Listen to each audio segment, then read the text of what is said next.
Welcome back. In this video, we'll go over environment variables and shell local variables. Each time we launch a terminal window and start a shell, a collection of predefined variables are set with some dynamic values and are used to customize the way the system works and behaves. There are two classes of such variables: environment variables and shell local variables. Environment variables are defined for the current shell and are inherited by any child shells or processes. They are used to pass information to processes that are spawned from the current shell. They are also called exported variables. On the other hand, shell local variables are contained exclusively within the shell in which they are set or defined. To illustrate my point, I'll use path as an example of an environment variable that holds a list of directories separated by colons where the shell will search for the commands you run. Echo $path. Both environment variables and shell local variables that are already defined are written by convention in uppercase letters. Most of the time, you don't use environment variables directly. They are referenced by individual applications and services as needed. For example, your home directory is set as an environment variable called home when you log in.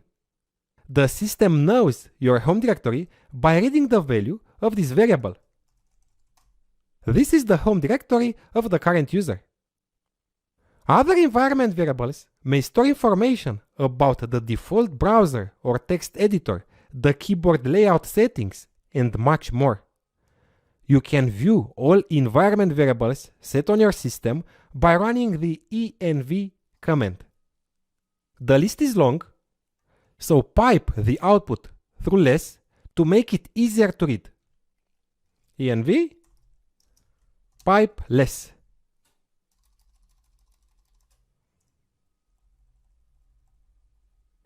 Now I can walk through the list easily.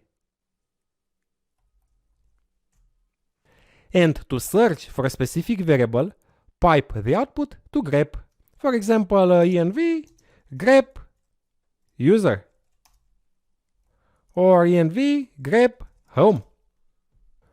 Another useful command that will list the environment variables but also the value of a specific variable is print env. Running it without any argument will print out all environment variables, and giving a variable as an argument will print out the value of that variable. It has printed all the environment variables. But I can also run printenv home. It has printed only the value of the home variable, environment variable.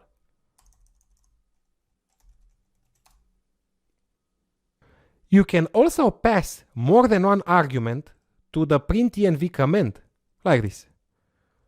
Printenv shell lc underline time, it comes from local time, and pwd, the current directory. env and the print env will print out only environment variables. To display all available variables, environment, shell, and those created by the user, use the set command. For example, I'm creating a new variable abc equals 1, 2, 3. And I'm searching for it in the output of the env command. env pipe grep abc. And it's not there. Now I'm searching for the variable in the output of set. And I found the variable. Note that there are many predefined shell local variables as well. I want to give you just a few examples. Hist, and there are 4 variables.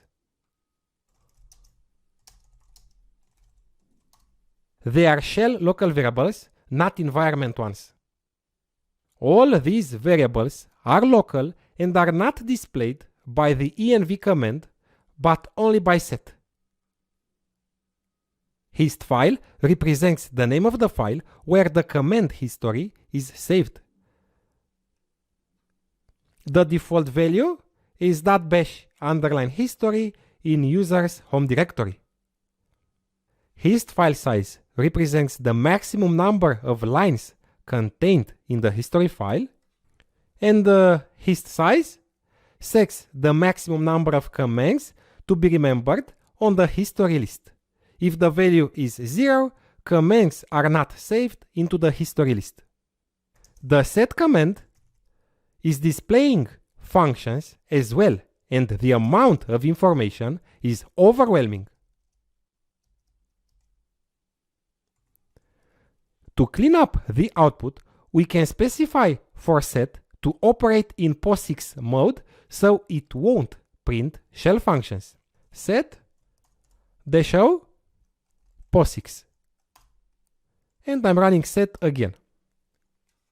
Now it's displaying only the environment and shell variables.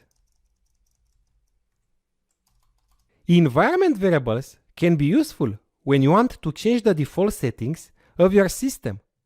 For example, you want to add a directory to the path so that you can run the scripts in that directory by typing their name. I've already shown you how to do it in a previous lecture, and you can take a look there if you feel the need for a short recap. To create a new environment variable, you have to export it using the export command before the variable name. By the way, environment variables are sometimes called exported variables. So, in a startup configuration file like .bashrc or .bash _ profile, I'm adding export my var equals and the value. This is a user-specific variable, and if you want to create a system-wide variable available for all users, declare the variable in /etc/profile here, or in /etc/bash.bashrc. Of course, only root can edit those files.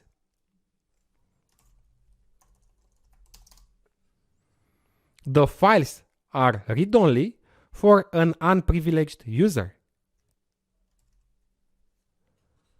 There's also another file in /etc called environment that specifies the system-wide environment variables to be set.